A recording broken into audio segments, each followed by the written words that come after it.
Stanley worked for a company in a big building where he was employee number 427. Employee number 427's job was simple. He sat at his desk in room 427 and he pushed buttons on a keyboard. Orders came to him through a monitor on his desk, telling him what buttons to push, how long to push them, and in what order. This is what employee 427 did every day of every month of every year. And although others might have considered it soul-rending, Stanley relished every moment that the orders came in, as though he had been made exactly for this job. And Stanley was happy. And then one day, something very peculiar happened. Something that would forever change Stanley. Something he would never quite forget. He had been at his desk for nearly an hour when he realized that not one single order had arrived on the monitor for him to follow. No one had showed up to give him instructions, call a meeting, or even say hi. Never in all his years at the company had this happened, this complete isolation. Something was very clearly wrong. Shocked, frozen solid, Stanley found himself unable to move for the longest time. But as he came to his wits and regained his senses, he got up from his desk and stepped out of his office. All of his co-workers were gone. What could it mean? Stanley decided to go to the meeting room. Perhaps he had simply missed a memo. No matter how hard Stanley looked, he couldn't find a trace of his co-workers.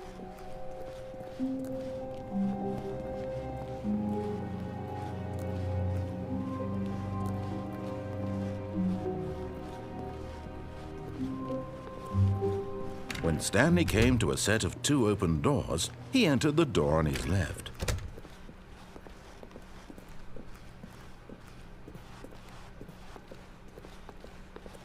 Yet there was not a single person here either. Feeling a wave of disbelief, Stanley decided to go up to his boss's office, hoping he might find an answer there. Coming to a staircase, Stanley walked upstairs to his boss's office. But Stanley just couldn't do it. He considered the possibility of facing his boss. Admitting he had left his post during work hours, he might be fired for that. And in such a competitive economy, why had he taken that risk? All because he believed everyone had vanished? His boss would think he was crazy. And then something occurred to Stanley. Maybe, he thought to himself, maybe I am crazy. All of my co-workers blinking mysteriously out of existence in a single moment for no reason at all? None of it made any logical sense. And as Stanley pondered this, he began to make other strange observations, automatically behind him wherever he went. And for that matter, these rooms were starting to look pretty familiar. Were they simply repeating? No, Stanley said to himself, this is all too strange. This can't be real. And at last, he came to the conclusion that had been on the tip of his tongue. He just hadn't found the words for it. "I'm dreaming!" he yelled. "This is all a dream." Oh, what a relief Stanley felt to have finally found an answer, an explanation. His co-workers weren't actually gone. He wasn't going to lose his job. He wasn't crazy after all. And he thought to himself, I suppose I'll wake up soon. I'll have to go back to my boring real-life job pushing buttons. I may as well enjoy this while I'm still lucid. So he imagined himself flying and began to gently float above the ground.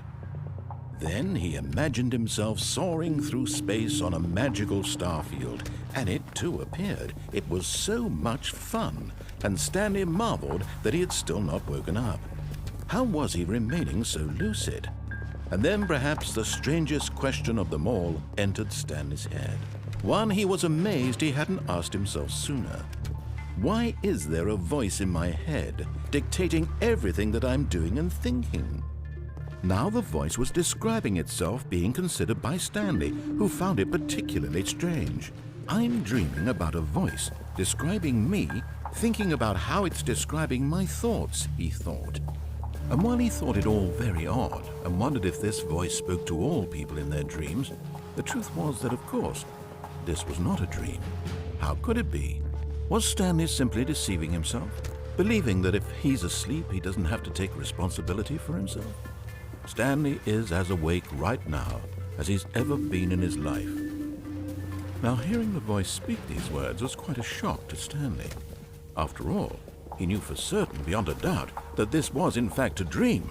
Did the voice not see him float and make the magical stars just a moment ago? How else would the voice explain all that? This voice was a part of himself too. Surely, if he could just... He would prove it. He would prove that he was in control, that this was a dream. So he closed his eyes gently, and he invited himself to wake up. He felt the cool weight of the blanket on his skin, the press of the mattress on his back, the fresh air of a world outside this one. Let me wake up, he thought to himself. I'm through with this dream. I wish it to be over. Let me go back to my job. Let me continue pushing the buttons. Please, it's all I want. I want my apartment, and my wife, and my job. All I want is my life exactly the way it's always been. My life is normal. I am normal. Everything will be fine.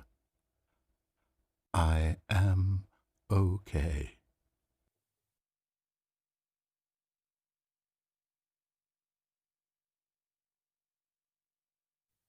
Stanley began screaming. Please, someone, wake me up. My name is Stanley. I have a boss. I have an office. I am real. Please, just someone tell me I am real. I must be real. I must be. Can anyone hear my voice? Who am I? Who am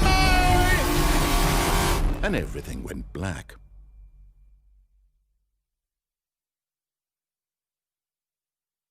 This is the story of a woman named Mariella. Mariella woke up on a day like any other. She arose, got dressed, gathered her belongings, and walked to her place of work. But on this particular day, her walk was interrupted by the body of a man who had stumbled through town talking and screaming to himself, and then collapsed dead on the sidewalk. And although she would soon turn to go call for an ambulance, for just a few brief moments she considered the strange man.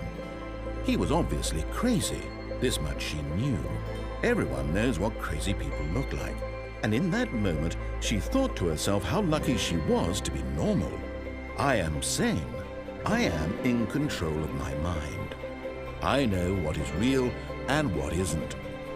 It was comforting to think this, and in a certain way, seeing this man made her feel better. But then she remembered the meeting she had scheduled for that day. The very important people whose impressions of her would affect her career, and by extension, the rest of her life. She had no time for this, so it was only a moment that she stood there, staring down at the body. And then she turned and ran.